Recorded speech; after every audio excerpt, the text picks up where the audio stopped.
और आप? आशा करते हैं कि आप सभी अपने घरों पर ठीक होंगे और अच्छे से अपनी पढ़ाई भी कर रहे होंगे। तो स्टूडेंट्स, आज हम टीचिंग ऑफ कंप्यूटर साइंस का नेक्स्ट टॉपिक करने जा रहे हैं। ये यूनिट 1 का लास्ट टॉपिक है हमारा। ये है formulation of specific objectives in behavioural terms, विशिष्ट उद्देश्यों का व्यवहारिक रूप में निर्माण करना। जो हमारे उद्देश्य होते हैं बच्चे, जो हमारे विशिष्ट उद्देश्य होते हैं वो क्या होते हैं? सबसे पहले मैं आपको बता देती हूँ कि जो हमारे 3 तरह के एक इंस्ट्रक्शनल ऑब्जेक्टिव्स होते हैं,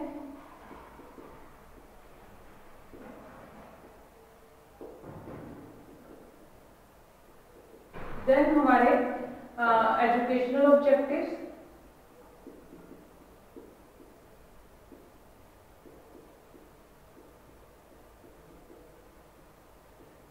देन हमारे एजुकेशनल एम्स।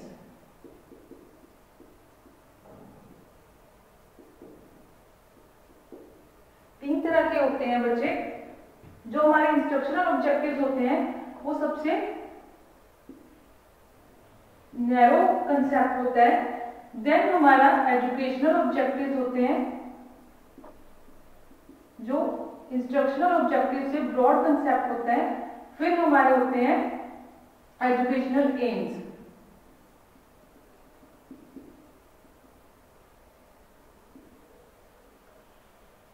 जो हमारा ब्रॉडर कंसेप्ट है, सबसे बड़ा कंसेप्ट है। अभी आप बोलोगे कि एजुकेशनल एम्स और ऑब्जेक्टिव्स में क्या डिफरेंस है? एम्स और ऑब्जेक्टिव्स में बच्चे, जो एम्स होते हैं वो लॉन्ग टर्म होते हैं, ब्रॉड कंसेप्ट होते हैं, जिसके हम, जैसे कि आप अगर एग्जांपल लेते हैं कि एक बच्चा है, उसने बचपन में अपना सपना बना लिया, एम बना लिया कि मैं बड़ा होकर डॉक्टर बनूंगा, तो वो स्टार्टिंग से साइंस के ऊपर ज्यादा फोकस कर रहा है। दैट इज एजुकेशनल, उसका एजुकेशनल एम है ये। उसके लिए वो क्या कर रहा है, वो उसने क्या सोचा है कि उसके लिए क्या करेगा वो, that is the educational objectives. के मैं क्या करूंगा, साइंस के ऊपर ज्यादा फोकस करूंगा, साइंस के कंसेप्ट ज्यादा क्लियर करूंगा, उसके बाद मैं मेडिकल लूंगा, उसके अंदर मैं इस तरह से पढ़ूंगा, इस तरह से स्टडीज करूंगा। That is the educational objectives कि उसने उसके लिए अगर डॉक्टर बनना है तो उसे क्या करना होगा, नीट क्वालिफाई करना होगा, एमबीबीएस के लिए उसको जो कॉम्पिटिटिव एग्जाम्स हैं वो उसको क्लियर करने होंगे। That is educational objectives. उसके बाद इंस्ट्रक्शनल ऑब्जेक्टिव्स होते हैं जो उन एजुकेशनल ऑब्जेक्टिव्स को, एजुकेशनल एम्स को फुलफिल करने के लिए हम क्या करते हैं, एजुकेशनल ऑब्जेक्टिव्स बनाते हैं। और एजुकेशनल ऑब्जेक्टिव्स को फुलफिल करने के लिए हम इंस्ट्रक्शनल ऑब्जेक्टिव्स बनाते हैं, जिसके अंदर हम इंस्ट्रक्शंस के किस तरह से हमने पढ़ना है, किस तरह से हमारे जो अनुदेशन क्रियाएं हैं वो कैसी होनी चाहिए, किस तरह से हमें स्टडीज करनी है और किस तरह से हमें इंस्ट्रक्शंस मिलनी चाहिए, किस तरह से हमें कैसे, कहाँ पे हमें बेटर इंस्ट्रक्शंस मिल सकती हैं उन चीज़ों को, ज़्यादा कंसेप्ट्स को क्लियर करने के लिए। दैट इज हमारे इंस्ट्रक्शनल ऑब्जेक्टिव्स। यहाँ पे हमने इंस्ट्रक्शनल ऑब्जेक्टिव्स कह लो, आप चाहे इसको आप स्पेसिफिक ऑब्जेक्टिव्स कह लो, कि एक छोटा टारगेट हमने छोटे छोटे पॉइंट्स में टारगेट करके, हम इंस्ट्रक्शंस में टारगेट करके कि अभी 9th 10th सबसे छोटा कंसेप्ट है, बिल्कुल ही शॉर्ट टर्म कंसेप्ट है, जिसके अंदर हम सिर्फ एक ही उसी प्रेजेंट सिचुएशन को फोकस करते हैं कि अगर अभी वो बच्चा 9th में है तो सिर्फ 9th को फोकस किया जाता है, ना कि पूरा मतलब उसका एंड तक का जो एम है, एजुकेशन एम है, उसको नहीं फोकस किया जाता। ठीक है बच्चे, तो ये हमारे 3 तरह के ऑब्जेक्टिव्स हैं। यहाँ पे हम इंस्ट्रक्शनल ऑब्जेक्टिव्स की बात कर रहे हैं, स्पेसिफिक ऑब्जेक्टिव्स की बात कर रहे हैं। तो जो इसको फॉर्मुलेट करने के लिए, इसका निर्माण करने के लिए हम आरसीएम अप्रोच का यूज करते हैं।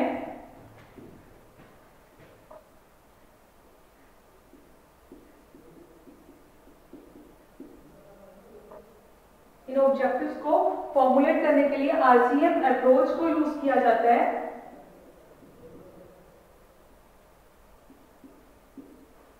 Regional college of management.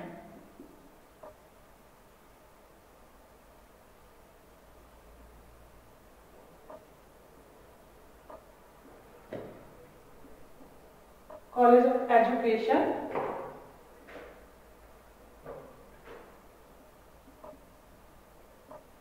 Regional college of education Mysore. ठीक है जी।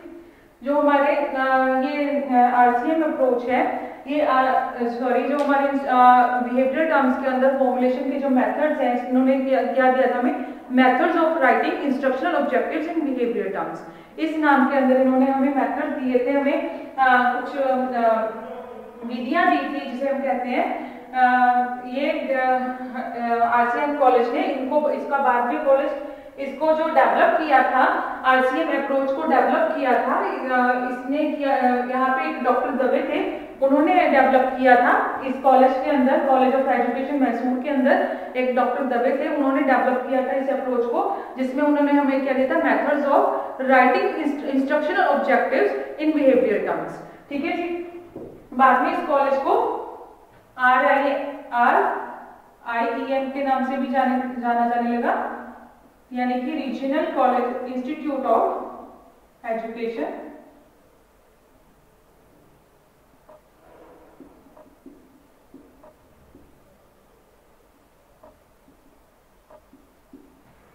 मैसूर। ठीक है जी।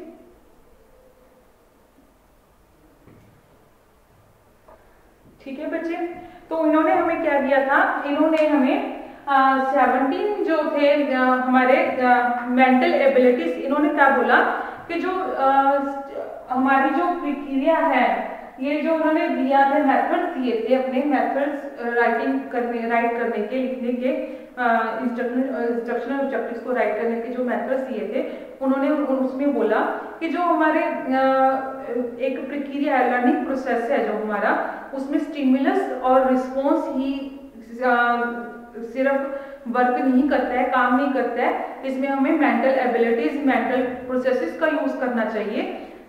जब हम राइट करते हैं, जब हम लर्निंग प्रोसेस को क्रिएट करते हैं, लर्निंग प्रोसेस को, तो वहां पे हम एक प्रोसेस होता है स्टिमुलस रिस्पॉन्स। इसमें क्या है बेटा कि हम मोटिवेट कर रहे हैं, हम किसी को, उद्दीपक अनुक्रिया बोलते हैं इसको,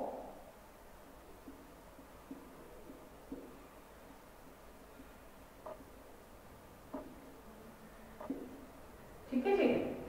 ये कह रहे हैं क्योंकि अभी तक जो भी मेथड्स आ रहे थे, जो अप्रोचेस आ रहे थे, वो किसके ऊपर फोकस कर रहे थे, स्टिमुलस रिस्पॉन्स के ऊपर फोकस कर रहे थे। जैसे कि हम किसी एक मेंढक को, मेंढक है वो लेटा हुआ है धूप के अंदर बैठा हुआ है, जब हम उसको पत्थर मारते हैं तो हम स्टिमुलस कर रहे हैं, उसको उद्दीपक दे रहे हैं उसको, तो वो उसके प्रति रिस्पॉन्स करता है, अनुक्रिया करता है। ठीक है जी। वो ये कह रहे हैं कि सिर्फ स्टिमुलस और उद्दीपक, जो स्टिमुलस और रिस्पॉन्स है, ही काफी नहीं है एक लर्निंग प्रोसेस के लिए, हमें उसके लिए मेंटल एबिलिटीज, मेंटल प्रोसेसेस का यूज भी करना चाहिए।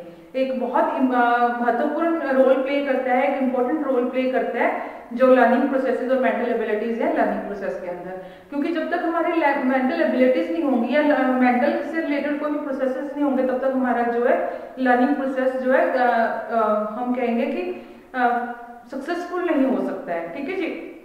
जबकि स्टिमुलस में हम ये कह रहे हैं कि मोटिवेट करने से ही हमें, जो हम उसको अगर कोई ना कोई जैसे कहते हैं ना कि एकदम से स्टिमुलस करना, कि हम उनको कहते हैं जैसे बच्चों को प्राइज का लालच देना, किसी तरह से इस तरह से मोटिवेट करना किसी चीज के थ्रू, कि टेस्ट में ज्यादा मार्क्स आए हैं तो उनको शाबाशी दी, उससे उनको स्टिमुलस मिलेगा, या फिर उनको किसी प्राइज का अगर लालच होगा तो उनको अच्छा स्टिमुलस मिलेगा, तो वो अच्छा रिस्पॉन्स करेंगे। सिर्फ इसी तरह से रिस्पॉन्स, इसी तरह से लर्निंग प्रोसेस बेटर नहीं हो सकता। जो लर्निंग प्रोसेस है उसमें मेंटल एबिलिटीज भी ऐड होनी चाहिए। सेकेंडली जो है वो कह रहे हैं कि एक्शन वर्ब्स की जगह पे हमें क्या करना है, जो जैसे कि ये एक्शन वर्ब्स हैं, जो एक्शन वर्ब्स हम यूज करते हैं उसकी जगह पे जो है ज्यादा महत्वपूर्ण क्या है, mental abilities and mental processes. Mental abilities and mental processes has more importance than action verbs. ये आरसीएम अप्रोच का कहना है, डॉक्टर दवे का कहना है। ठीक है जी। इसके अंदर हमारे क्या है, कुछ स्टेप्स होते हैं जो जिसको हम फॉलो करते हैं। इसके लिए जो हमारे राइटिंग है ऑब्जेक्टिव्स, उनको राइट करने के लिए, sorry steps for writing instructional objectives, क्या चरण है, क्या स्टेप्स हैं, वो देखते हैं हम।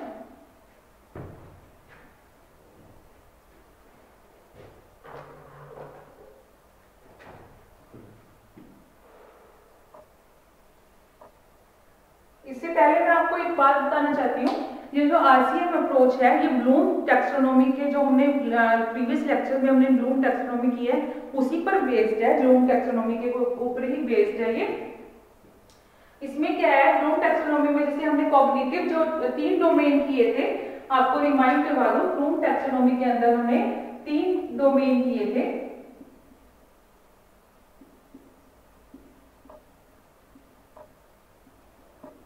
Cognitive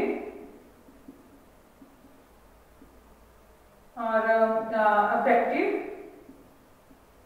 and third one is psychomotor. ये भी तीनों डोमेन्स में की डेवलपमेंट की बात कर रहे हैं, ये तीनों के ही ऑब्जेक्टिव्स की बात कर रहा है आरसीएम अप्रोच। लेकिन इसमें क्या किया गया है, जैसे कॉग्निटिव में इन्होंने 6 पार्ट्स में डिवाइड कर दिया था ब्लूम टैक्सोनॉमी में, knowledge, understanding,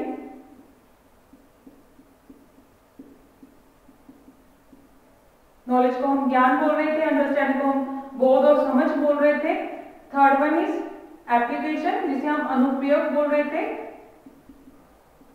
fourth one is analysis जिसे हम विश्लेषण बोल रहे थे, फोर्थ वन इज सिंथेसिस जिसे हम संश्लेषण बोल रहे थे, and sixth one is evaluation जिसे हमने क्या बोला था, मूल्यांकन। ठीक है जी, ये मैंने आपको 6 के 6 करवाए थे कॉग्निटिव के अंदर।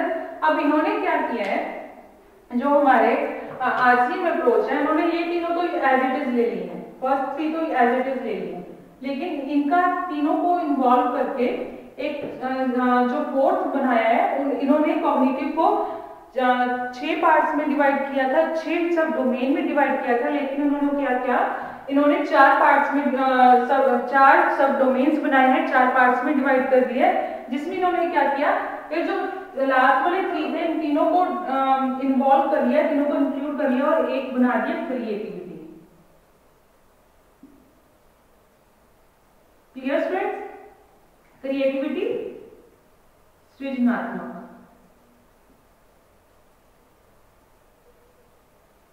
Clear students? ब्लूम टैक्सोनॉमी से ये क्या डिफरेंट है।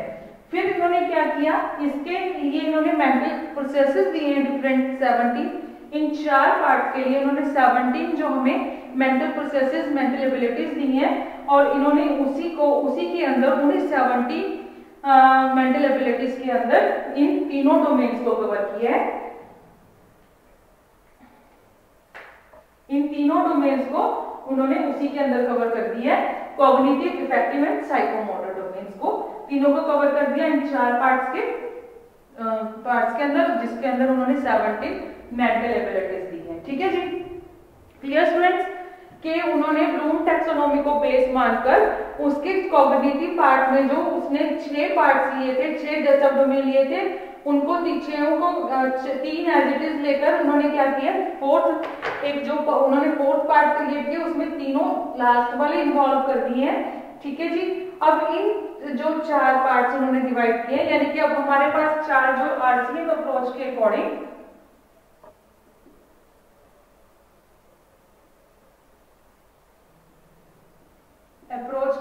जो हमारे 4 पार्ट आए हैं वो कौन से हो गए हैं, नॉलेज,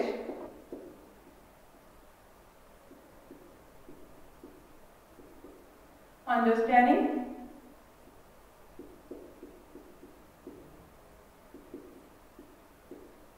एप्लीकेशन,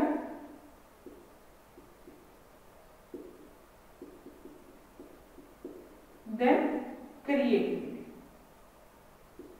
ठीक है जी, ये 4 पार्ट्स ले लिए उन्होंने कॉग्निटिव के, जिसके अंदर इन्होंने तीनों डोमेन्स को कवर किया है, क्योंकि इसको इन्होंने फिर से डिवाइड किया मेंटल एबिलिटीज के अंदर। वो हम देखते हैं कौन कौन सी मेंटल एबिलिटीज, उससे पहले हमें स्टेप्स करते हैं। ठीक है जी, ये तो वही आरसीएम अप्रोच है जिसमें उन्होंने क्या किया, ऑब्जेक्टिव्स फिक्स कर लिए हैं। ऑब्जेक्टिव्स के अंदर क्या क्या लिया उन्होंने, 4 पार्ट्स ले लिए हैं। ठीक है जी, उसके बाद है स्टेप्स फॉर राइटिंग ऑब्जेक्टिव्स।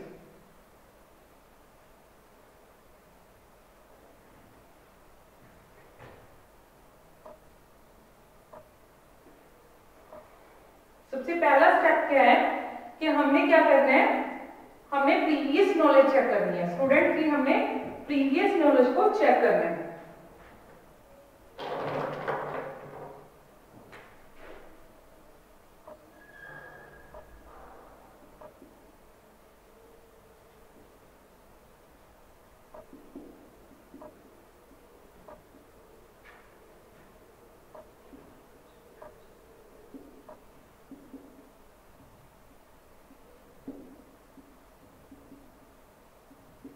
जो हमारे स्पेसिफिक ऑब्जेक्टिव्स हैं, विशिष्ट उद्देश्य हैं, उनको लिखने के steps for writing in behavioural term में, व्यवहारिक रूप में लिखने के जो स्टेप्स हैं, जो चरण है, उसको हम डिस्कस कर रहे हैं। ठीक है जी। जो हमारे विशिष्ट उद्देश्य हैं उनको व्यवहारिक रूप में लिखने के चरण। ठीक है स्टूडेंट्स, अगर हिंदी मीडियम वालों ने इसको फॉलो करना है तो इस तरह से कर सकते हैं। जो सबसे पहला स्टेप है हमारा, check previous knowledge of student. पूर्व ज्ञान है जो स्टूडेंट का, छात्र का जो पूर्व ज्ञान है उसको हमने चेक करना है, उसको ऊपर विचार करना है। सबसे पहला स्टेप, क्योंकि जब तक हमें प्रीवियस नॉलेज नहीं पता होगी स्टूडेंट क्या, जो पहले नॉलेज क्या है, उससे पहले हम ऑब्जेक्टिव्स फिक्स ही नहीं कर सकते हैं। क्योंकि हमें पता चलना चाहिए, ऑब्जेक्टिव्स लिखने से पहले, ऑब्जेक्टिव्स बनाने से पहले हमें ये पता होना चाहिए कि स्टूडेंट है कहाँ पे एग्जिस्ट करता है, उसकी प्रीवियस नॉलेज कहाँ से होगी, हमें कहाँ से स्टार्ट करना है। तो सबसे पहला हमारा जो है स्टेप है क्या, check previous knowledge of students. Then क्या है, चेक लर्निंग एक्सपीरियंसेस। फिर हमने जो उनके लर्निंग एक्सपीरियंसेस हैं, जो अधिगम के अनुभव हैं, और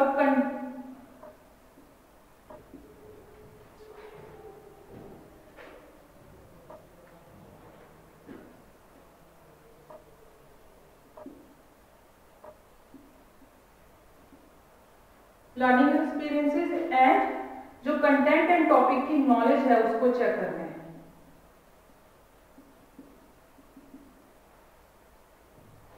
knowledge of content and topic,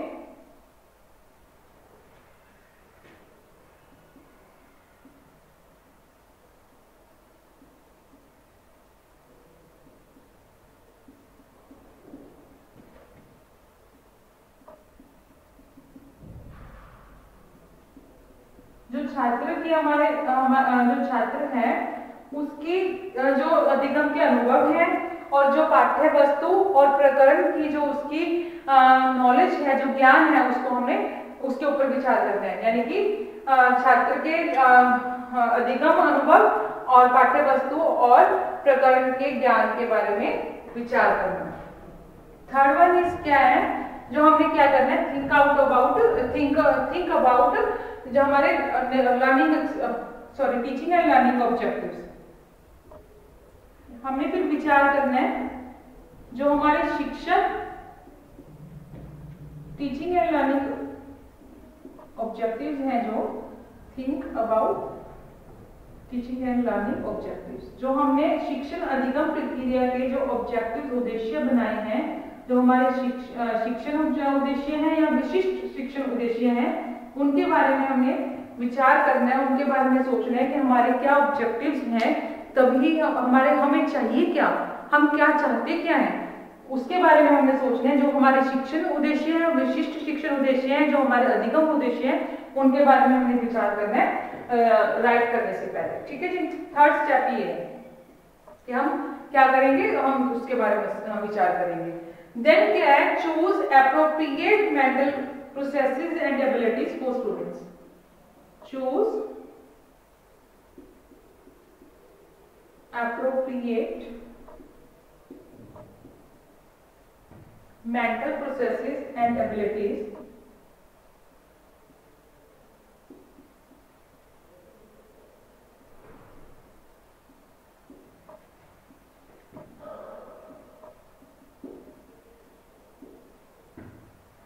for students।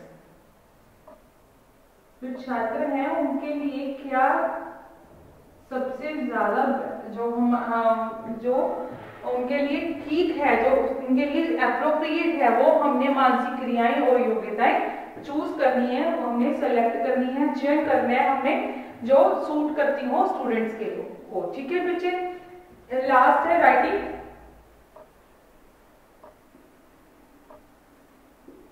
हमने राइट करना है जो स्पेसिफिक और बिहेवियरल ऑब्जेक्टिव्स हैं।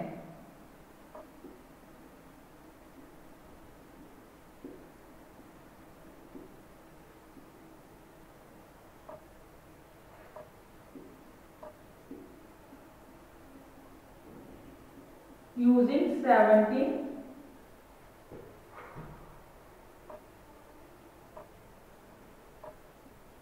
Mental abilities.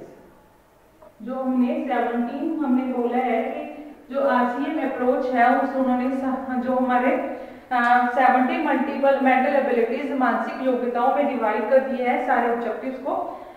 तो उन्हीं मेंटल एबिलिटीज को यूज करके उनकी सहायता से हमने क्या करना है, स्पेसिफिक हमारे विशिष्ट और व्यवहारिक जो उद्देश्य है उनको लिखना है।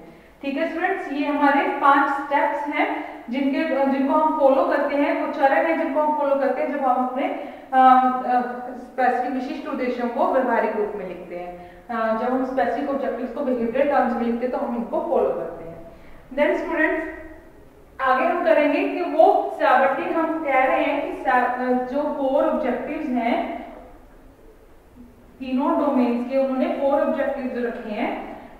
दैट इज तीनों डोमेन कौन कौन से? तीनों डोमेन्स है cognitive domain, affective domain and psychomotor domain.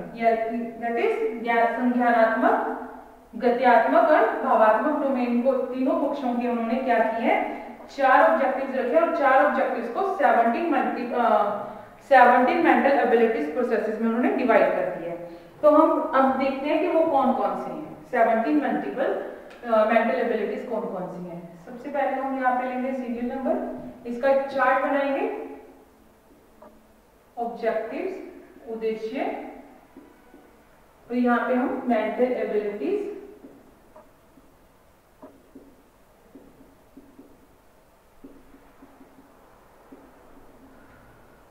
Mental processes,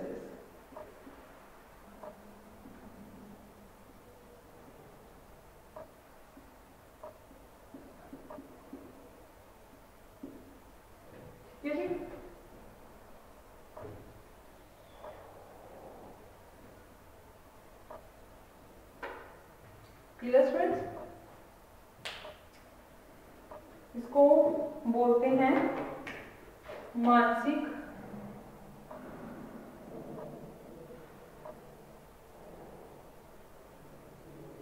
योग्यताएं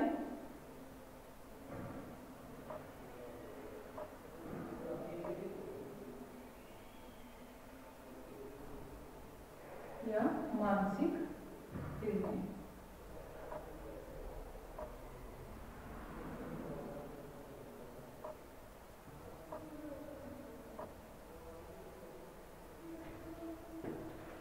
ये उद्देश्य है,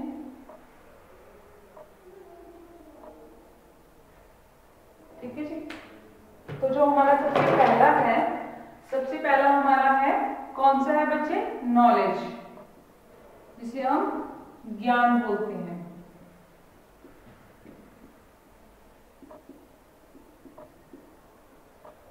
ठीक है जी। इसमें जो इन्होंने क्या किया है, ज्ञान को इन्होंने, जो हमारा फर्स्ट ऑब्जेक्टिव है ज्ञान, उसको उन्होंने 2 मेंटल एबिलिटीज में, 2 मानसिक क्रियाओं में डिवाइड कर दिया है। पहला है टू रिकॉल, दूसरा है टू रिकॉग्नाइज।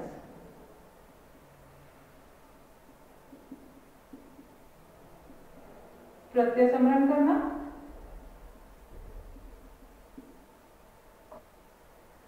कि हम याद कर रहे हैं, हम मेमोराइज कर रहे हैं, जो हमने हमारी मेमोरी में पहले से स्टोर कर लिया हमने, जो हमने याद कर रखा है उसको फिर से हम रिकॉल कर रहे हैं, फिर से उसको याद करके देखते हैं कि हमें याद है या नहीं है। इसका है प्रत्यय विज्ञान।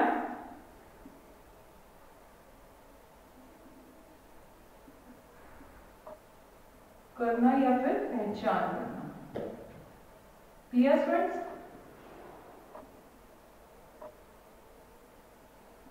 तो इन्होंने क्या किया है, जो हमारा फर्स्ट ऑब्जेक्टिव है नॉलेज, उसको उन्होंने दो पार्ट्स में डिवाइड कर दिया है, दो मेंटल एबिलिटीज में डिवाइड कर दिया, to recall and to recognise. यानी कि नॉलेज के अंदर उन्होंने दो को इंक्लूड किया है, दो मेंटल एबिलिटीज को। ठीक है जी। Second one is understanding.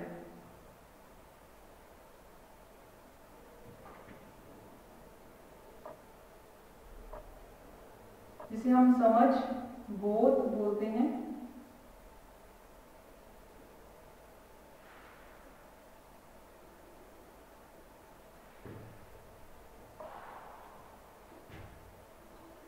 ठीक है स्टूडेंट्स।